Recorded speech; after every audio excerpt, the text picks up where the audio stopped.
Genesis chapter 29. Jacob marries Leah and Rachel. Then Jacob went on his journey and came to the land of the people of the east. As he looked, he saw a well in the field, and behold, 3 flocks of sheep lying beside it, for out of that well the flocks were watered.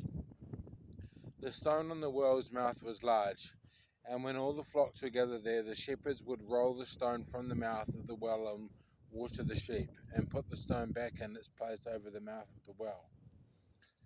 Jacob said to them, "My brothers, where do you come from?" They said, "We are from Haran." He said to them, "Do you know Laban the son of Nahor?" They said, "We know him." He said to them, "Is it well with him?" They said, "It is well, and see, Rachel, his daughter, is coming with the sheep." He said, "Behold, it is still high day. It is not time for the livestock to be gathered together. Water the sheep and go, pasture them."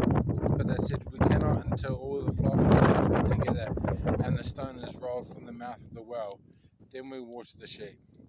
While he was still speaking with them, Rachel came with her father's sheep, for she was a shepherdess. Now as soon as Jacob saw Rachel, the daughter of Laban, his mother's brother, and the sheep of Laban, his mother's brother, Jacob came near and rolled the stone from the well's mouth and watered the flock of Laban, his mother's brother. Then Jacob kissed Rachel and wept aloud. And Jacob told Rachel that he was her father's kinsman, and that he was Rebekah's son, and she ran and told her father. As soon as Laban heard the news about Jacob, his sister's son, he ran to meet him and embraced him and kissed him and brought him to his house. Jacob told Laban all these things, and Laban said to him, "Surely you are my bone and my flesh."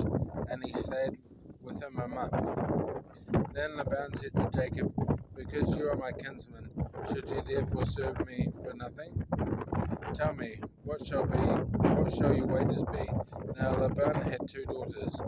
The name of the elder was Leah, and the name of the younger was Rachel. Leah's eyes were weak, but Rachel was beautiful in form and appearance. Jacob loved Rachel, and he said, "I will serve you 7 years for your younger daughter Rachel." Laban said, "It is better that I give her to you than that I should give her to any other man. Stay with me." So Jacob served 7 years for Rachel, and they seemed to him but a few days, because of the love he had for her. Then Jacob said to Laban, "Give me your wife, that I may go into her, for my time is completed." So Laban gathered together all the people of the place and made a feast. But in the evening he took his daughter Leah and brought her to Jacob, and he went into her. Laban gave his female servant Zilpah to his daughter Leah to be her servant. And in the morning, behold, it was Leah. And Jacob said to Laban, "What is this you have done to me? Did I not serve with you for Rachel? Why then have you deceived me?" Laban said, "It is not so done in our country, to give the younger before the firstborn. Complete the week of this one, and we will give you the other also in return for serving me another 7 years." Jacob did so and completed her week. Then Laban gave him his daughter Rachel to be his wife. Laban gave his female servant Bilhah to his daughter Rachel to be her servant. So Jacob went in to Rachel also, and he loved Rachel more than Leah, and served Laban for another 7 years. Jacob's children.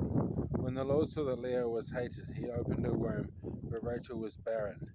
And Leah conceived and bore a son, and she called his name Reuben. For she said, "Because the Lord has looked upon my affliction, for now my husband will love me."